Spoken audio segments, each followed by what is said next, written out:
இன்றைக்கான வீடியோவில் என்ன நடக்குன்னு சொல்லிட்டு பார்க்கலாம். வீடியோக்குள்ளே போகிறதுக்கு முன்னாடி நம்ம சேனலை சப்ஸ்கிரைப் பண்ணிவிட்டு பக்கத்தில் இருக்க லைக் பட்டனை தட்டி விட்டுருங்க. வீடியோ வந்துட்டு செம்ம இன்ட்ரெஸ்டிங்காக இருக்குது. சரி வாங்க வீடியோக்குள்ளே போகலாம். ஃபஸ்ட்டு சீனில் வந்துட்டு தீபாவை மீனாட்சி மைதிலி எல்லோரும் சேர்ந்து கிண்டல் பண்ணிட்டு இருக்காங்களே, அந்த சீன் தான் காமிச்சிட்டு இருக்காங்க. இவ்வளோ நாள் வந்துட்டு ஃபஸ்ட் நைட்டு பற்றி பேசாத அத்தை இப்போதுக்கு திடீர்னு பேசுகிறாங்க தெரியுமா?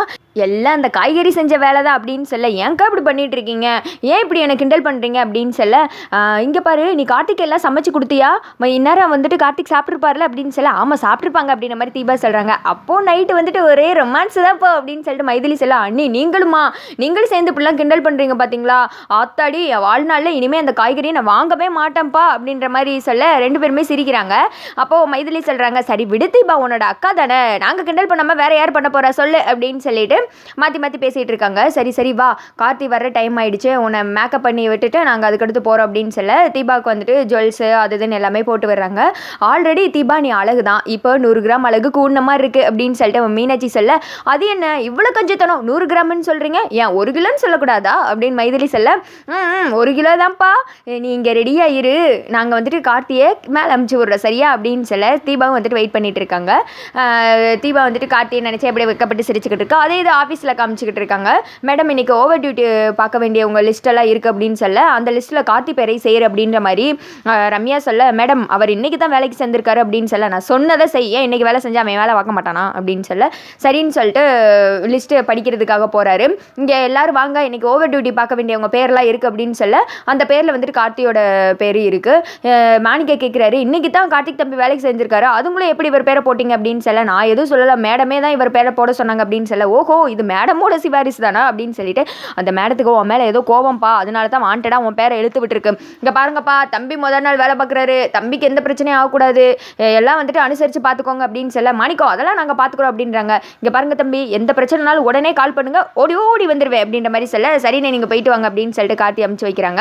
இந்த பக்கம் கார்த்தி ஓவர் டியூட்டி பார்த்துட்டு இருக்காங்க. அந்த திக்க வந்துட்டு தீபா வெயிட் பண்ணிட்டு இருக்க, கீழே மீனாட்சி அபிராமி எல்லாருமே வந்துட்டு வெயிட் பண்ணிட்டு இருக்காங்க. என்னங்க இது இன்னும் ஆளை காணும், எனக்கு ரொம்ப கவலையாக இருக்குது, முதல் நாள் வேலைக்கு போனால் ஆனால் இன்னும் ஆளை காணுமே, இன்னைக்கு அவனுக்கு ஃபர்ஸ்ட் நைட் வேறு வச்சிருக்கேன் அப்படின்னு சொல்ல, சாந்தி முகூர்த்தம் வச்சது உனக்கு தான் தெரியும், கார்த்திக் தெரியுமா, அவனுக்கு என்ன வேலையோ அப்படின்னு சொல்லிட்டு இவங்க பேசிக்கிட்டு இருக்காங்க.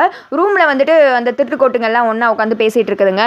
இவ்வளோ நேரம் ஆகி கார்த்தியை காணுமே அப்படின்னு சொல்ல ஆனந்த் சொல்கிறாரு, அது என்ன நம்ம கம்பெனி மாதிரி நினச்சிட்டியா, ரம்யாவோட கம்பெனி, அவள் வேலையை புழிஞ்சு எடுத்துருவா, அவள் எப்போ எப்படி வேலை கொடுப்பான்னு யாருக்கும் தெரியாது அப்படின்னு சொல்ல, அதுவும் சரிதான் கார்த்தி எனக்குமோ ஒரு நாள் கூட தாக்கு பிடிக்கிற மாதிரி தெரியலே அப்படின்னு சொல்லிட்டு ஐஸ்வர்யா சொல்ல, அப்படிலாம் நினைக்காத, ஒரு வேளை அந்த ரம்யா மனசையே ஜெயிச்சாலும் ஜெயிக்கலாம் அப்படின்னு சொல்ல, சேம் சைடு கோல் போட்டுக்கிட்டு இருக்கேன் அப்படின்ற மாதிரி ஐஸ்வர்யா வந்துட்டு அருணை திட்டிகிட்டு இருக்காங்க. சரி விடு என்ன நடக்குன்னு சொல்லிட்டு பார்க்கலாம், ஆனால் கண்டிப்பாக கார்த்தி ஜெயிக்க போகிறதில்ல அது எனக்கு நல்லா தெரியும் அப்படின்னு சொல்லிட்டு ஆனந்த் சொல்லிக்கிட்டு இருக்காங்க. அடுத்து வந்துட்டு இங்கே தான் காமிச்சிட்டு இருக்காங்க. கார்த்தி வர்றாங்க, என்னப்பா இவ்வளோ நேரம் அப்படின்னு சொல்லிட்டு கேட்க, கார்த்தி வாய்ஸை கேட்டதுமே விறுவிறுன்னு திருட்டுக்கோட்டுங்களும் அந்த இடத்துக்கு வந்துடுதுங்க.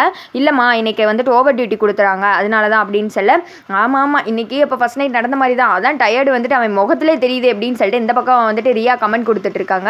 நான் தான் சொன்னல ரம்யா வேலையை பிழிஞ்சு எடுத்திருக்கான்னு, இப்போ அவனை பார்த்தாலே தெரியுது அப்படின்ட்டு இருக்காங்க. முதல் நாள் 2வது நாள்லாம் பார்க்க மாட்டா, ரம்யா கிட்டே இவ ஏதாவது வம்பு வச்சிருப்பான், அதனால தான் அவன் வந்துட்டு பழி வாங்கியிருப்பா அப்படின்ற மாதிரி இவங்க பேசிகிட்டு இருக்காங்க. சரிப்பா தீபா எங்கே அப்படின்ற மாதிரி கேட்குறாங்க. கார்த்தி தீபா வந்துட்டு உனக்காக மேலே வெயிட் பண்ணிகிட்டு இருக்காங்க அப்படின்ற மாதிரி மீனாட்சி சொல்ல, எதுக்கு அப்படின்றாங்க. நீங்கள் போய் ஃப்ரெஷ்ஷப் ஆகிட்டு புது ட்ரெஸ் இருக்க போட்டு வாங்க, தீபா மேலே இருக்கா, நீங்கள் அங்கே போங்க உங்களுக்கே எல்லாம் தெரியும் அப்படின்னு சொல்ல, எதுக்கு அப்படின்ற மாதிரி மறுபடியும் கார்த்தி கேட்க, அண்ணி சொன்னா ஏன் எதுக்குன்னு கேட்காதப்பா அப்படின்னு சொல்லிட்டு அபிராமி சொல்ல, கார்த்தி வந்துட்டு மேலே போகிறாங்க. பார்த்தா தீபா இருக்காங்க. என்னங்க இதெல்லாம் அப்படின்னு சொல்ல, நானும் வேணாம் தாங்க சொன்னேன், ஆனால் அத்தையோட விருப்பம் என்னால் எதுவும் தட்ட முடியல, இப்போ இருக்கிற பிரச்சனையில் இதெல்லாம் தேவையில்லன்னு தான் சொன்னேன், அவங்க மனசு கஷ்டப்படல அதனால தான் நானே எதுவும் சொல்லலை அப்படின்றாங்க.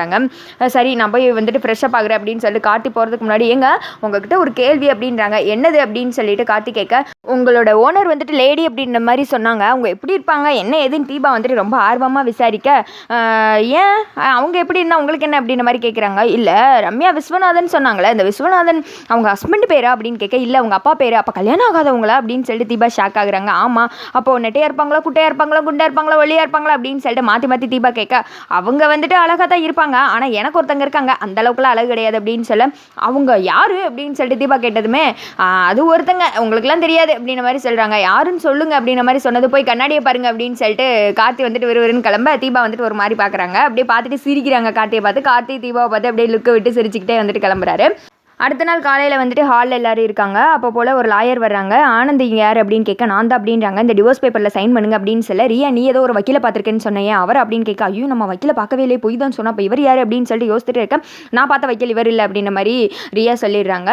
இங்கே யாரும் அப்படி வந்துட்டு டிவோர்ஸ் அப்ளை பண்ணல, ஒழுங்காக கிளம்புங்க அப்படின்னு சொல்லிடுற, போகாதீங்க வக்கீல் நான் தான் அப்ளை பண்ணேன் அப்படின்ற மாதிரி மீனாட்சி வர்றாங்க. நீ எதுக்கு இந்த மாதிரி அப்ளை பண்ண அப்படின்னு கேட்க, நீங்கள் மட்டும் வேறு கல்யாணம் பண்ணிக்கிட்டீங்க, அப்புறம் எதுக்கு நான் உங்களுக்கு அப்படின்னு கேட்க, தாலியை கழட்டி எரிஞ்சிட்டு போகிறேன், இப்போ என்ன டிவோர்ஸை வந்துட்டு கொடுக்குற, நீலாம் வந்துட்டு ஒரு குடும்ப பெண்ணா, அம்மா வந்துட்டு உன்னை தலையில் தூக்கி வச்சு ஆடுறாங்க, ஒரு மூத்த மருமக மாதிரியா பண்ணுற அப்படின்னு சொல்ல, நான் மூத்த மருமக மாதிரி தான் இவ்வளோ நாள் நடந்துட்டு இருக்கேன், நீங்கள் தான் மூத்த பையன் மாதிரி நடந்துக்கிட்டீங்களா அப்படின்னு சொன்னதுமே, சரி டிவோர்ஸ் வாங்கி இப்போ என்ன பண்ண போகிற அப்படின்னு சொல்ல, உங்களை மாதிரி நானும் 2வது கல்யாணம் பண்ண போகிறேன் அப்படின்றாங்க.